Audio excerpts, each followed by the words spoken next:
The smoke was making her eyes burn. She rubbed at them with the heels of her scarred hand. When she looked up at the mother again, it was her own mother she saw. Lady Minnesota Tully had died in childbed, trying to give Lord Huster a second son. The baby had perished with her, and afterward, some of the life had gone out of father. She was always so calm, Catelyn thought, remembering her mother's soft hands, her warm smile. She had lived. How different our lives might have been. She wondered what Lady Minnesota would make of her eldest daughter, kneeling here before her. I have come so many thousands of leagues and forgotten. Who have I served? I've lost my daughters. Rob does not want me. And Bran and Rickon will surely think me a cold and unnatural mother. I was not even with Ned when he died. Her head swam and the sept seemed to move around her. The shadows swayed and shifted, furtive animals racing across the cracked white walls.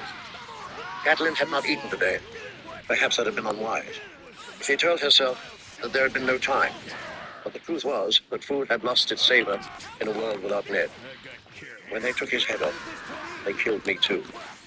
Behind her, the torch spit, and suddenly it seemed to her that it was her sister's face on the wall, though the eyes were harder than she recalled. Not Lysha's eyes, but Cersei's. Cersei is a mother too. No matter who fathered those children, she felt them kick inside her, brought them forth with her pain and blood, nursed them at her breast. If they are truly Jaime's.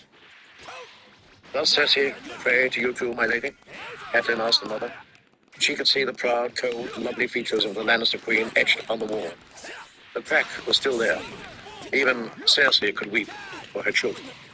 Each of the seven embodies all of the seven, Septon Osmond had told her once. There was as much beauty in the crone as in the maiden, and the mother could be fiercer than the warrior when her children were in danger. Yes. She had seen enough of Robert Baratheon of Winterfell to know that the king did not regard Joffrey with any great warmth. If the boy was truly Jaime's seed, Robert would have put him to death, along with his mother, and few would have condemned him. Bastards were common enough, but incest was a monstrous sin to both old gods and new, and the children of such wickedness were named abominations, in Sept and Godswood alike. The Dragon Kings had wed brother to sister, but they were the blood of old Valyria, where such practices had been common. And like their dragons, the Targaryens answered to neither gods nor men. Ned must have known, and Lord Aaron before him. What the fuck, man? Where's my fucking shit? I do any less for my own.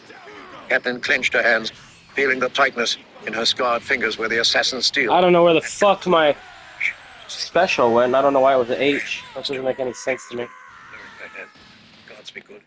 I must have seen something, heard something. That's why they tried to kill me. Same with my DP, but I forget my characters don't work when they're in my hands. Gave herself over to her gods. She knelt before the smith, who fixed things that were broken, and asked that he give her sweet Bran his protection. She went to the maid, and beseeched her to lend her courage to Arya and Sansa, to guard them in their innocence.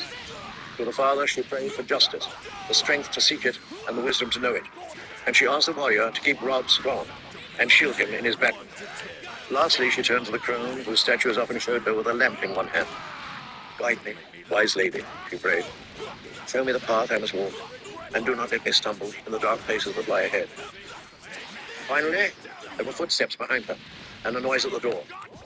My lady, Sir Robar said gently, pardon, but our time is at an end. We must be back before the dawn breaks. Catelyn rose stiffly. Her knees ached, and she would have given much for a feather bed and a pillow just then. Thank you, sir. I'm ready. They rode in silence through sparse woodland, where the trees leaned drunkenly away from the sea.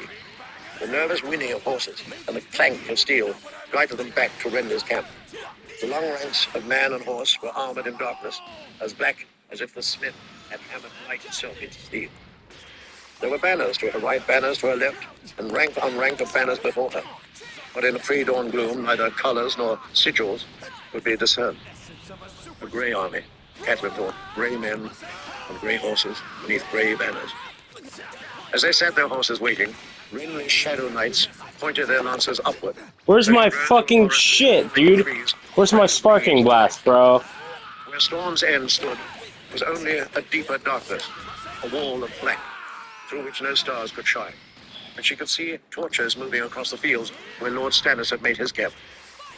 The candles within Renly's pavilion made the shimmering silken walls seem to glow, transforming the great tent to a magical castle alive with emerald light.